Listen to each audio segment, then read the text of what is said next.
Look, there weren't any big, bold policy announcements last night. Peter Dutton's view is it's still far too early in the term. We're not yet at the 1 year mark, the 1 year anniversary of the Albanese government. Too early to start the big policy announcements. That'll probably happen over the coming 12 months is the thinking behind the scenes. But there were some carefully targeted measures. You've been talking a bit about them this morning. He's suggesting gambling ads should be banned during the footy on TV, and I think a lot of families would agree with that. Not really a budget item, I suppose, but a fair enough and understandable policy promise to announce. On the budget measures, though, an interesting and, as I say, a fairly carefully targeted response to what the government's doing to help people on JobSeeker. He's not backing that, not saying he'll necessarily oppose it at this stage, but his alternative is to let people on unemployment benefits work a little more, 10 more hours a fortnight. They could earn $150 more in doing that over the fortnight and still keep their JobSeeker payment. It's very consistent with the Coalition's plans on aged care as well, and just with this way of thinking that you help people help themselves.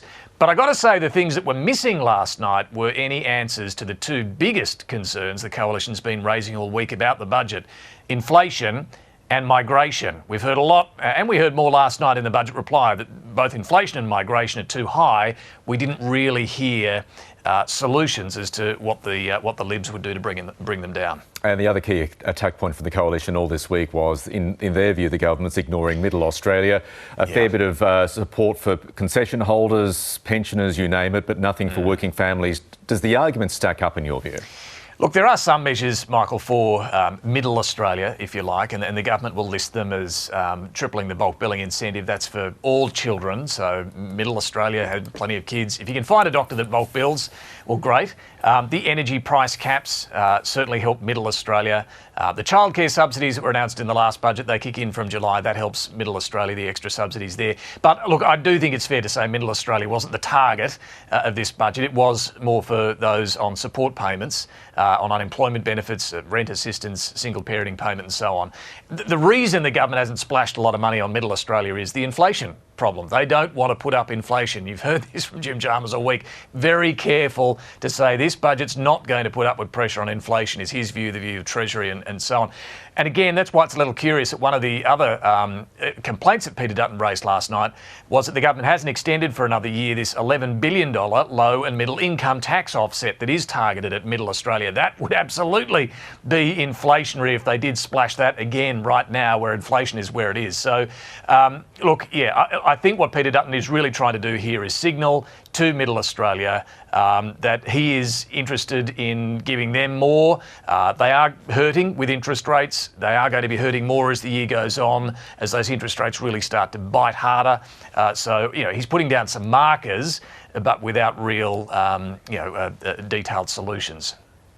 David, one of the biggest savings in the budget papers was the curbing of the growth of the NDIS, but it didn't come with a lot of detail about how that was going to be achieved. So by the end of the week, are we any clearer?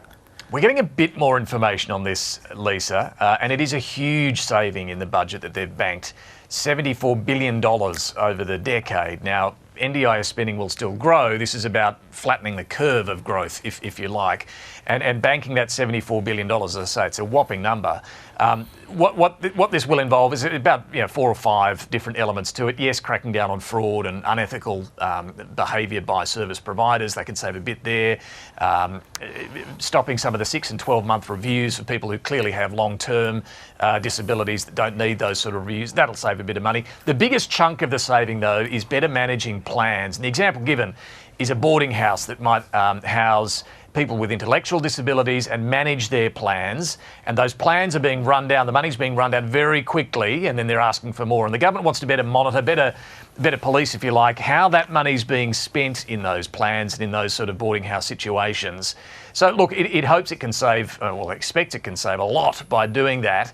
I've got to say, though, it's not a lot of detail being released in the public domain, at least, about this $74 billion savings. And I do think many in the disability sector would like to see a bit more detail on that, because people are rightly anxious about what this might mean for them. But the government's view, Bill Shorten, the NDIS minister's view, is you can make this saving and participants aren't going to be worse off. They'll be better off. This will enhance their experience, he says. Look, if you can pull all of that off, that's going to be quite a feat. Sure will be. Hey, David, thanks for joining us. Thanks, guys.